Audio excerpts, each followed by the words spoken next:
am really fortunate to have come across a very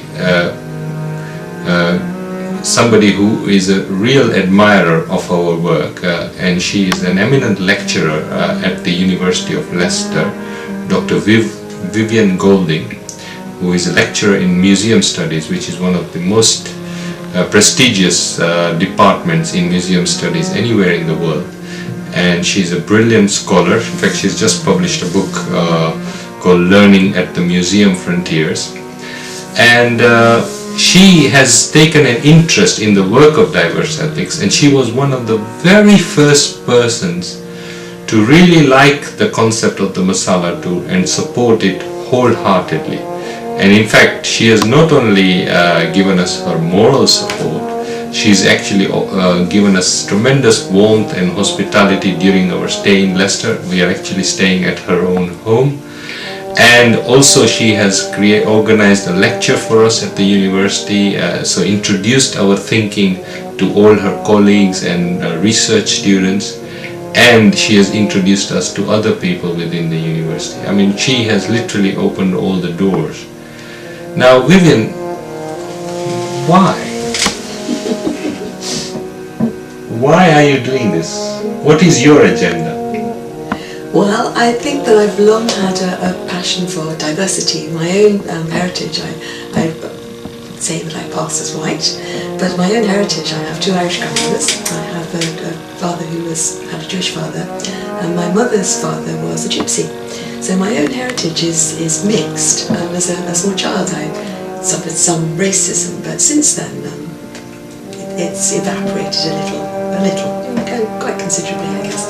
The other problem that I had was, as a child, it turns out later in life that I was dyslexic. So I was born into a really poor working class family in the middle of London, which is a very diverse community. So the children that I went to school with were from very many different backgrounds, as I was myself. But I wasn't really succeeding at school. And it's really thanks to teachers that my life completely changed.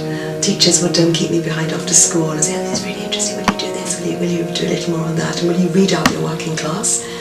And especially art teachers and English teachers and history teachers really gave me a passion for learning and finding out about other people in the world outside of my really quite narrow working class, impoverished, violent environment. I grew up in poverty. We didn't have hot running water in our house, and we didn't have an inside toilet. So I suppose I have this sympathy with what I might regard as underdogs, whether it's in terms of learning, people who struggle to learn in an academic sense, or people who economically struggle to make an existence. And at school, having people from very many different backgrounds gave me a great interest in the great mix that makes up our world, really.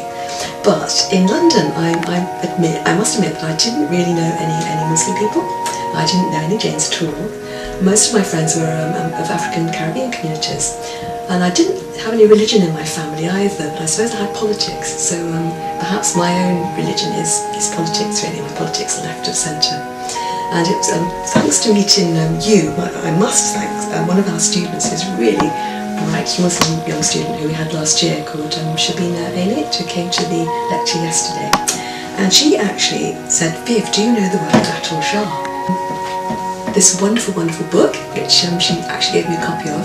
And I just thought it was incredible. Your work was really amazing, because while I don't have any religious faith myself, I do have a very strong morality, I would say, and I have very strong beliefs. I believe in human rights, I believe in social justice, and I'm prepared to stand up with my life for human rights and social justice.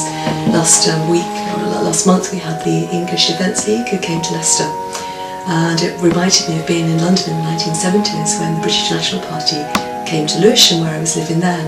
And I think unless good people stand shoulder to shoulder against injustice, terrible things happen.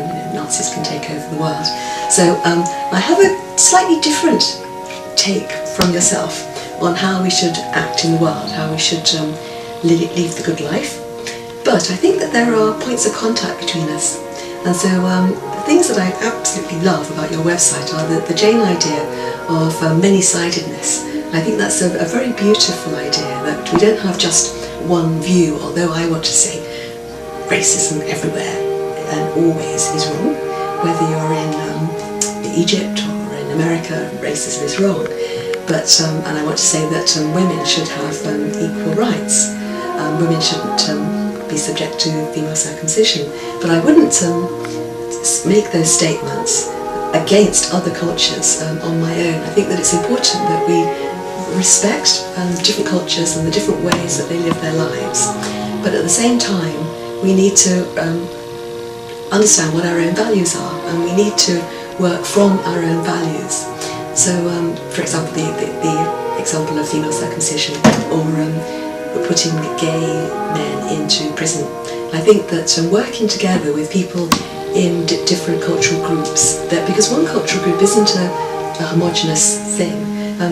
What about the idea of borrowing the best from other cultures? Yeah.